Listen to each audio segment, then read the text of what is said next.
Dana bantuan tersebut diserahkan oleh Direktur Jenderal Politik dan Pemerintahan Umum Kemendagri Bahtiar dan diterima oleh Sekretaris Jenderal Partai Gerindra Ahmad Muzani di kantor DPP Partai Gerindra Jakarta Selatan.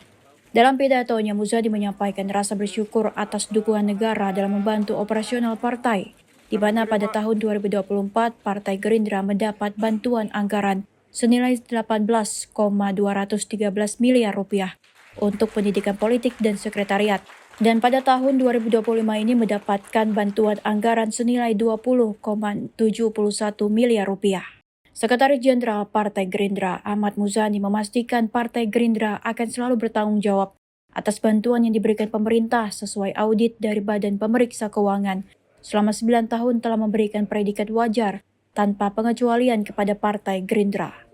Pada kesempatan yang sama, Direktur Jenderal Politik dan Pemerintahan Umum Kemendagri Bahtiar menyatakan bahwa dukungan ini dijalankan sesuai dengan amanat undang-undang. Mencari sumber-sumber dari internalnya.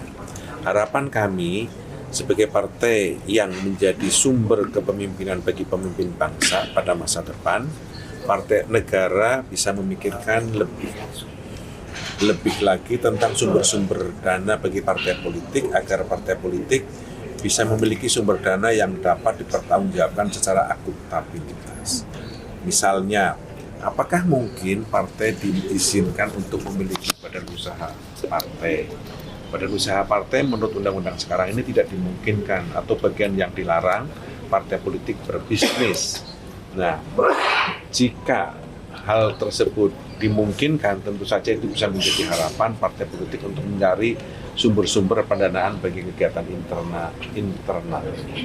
Tapi sepakat nggak Pak bahwa untuk kemudian menekan angka korupsi itu satu-satunya cara semata-mata dengan menaikkan bantuan dana politik atau lebih efektif yang tadi yang kemudian partai politik boleh berbisnis? Bantuan partai politik yang dinilai cukup atau sumber lain dengan cara memberikan kesempatan kepada partai politik untuk mencari badan usaha atau berbisnis adalah ikhtiar atau cara untuk memberi pendanaan bagi partai politik yang lebih cukup untuk memenuhi kebutuhannya.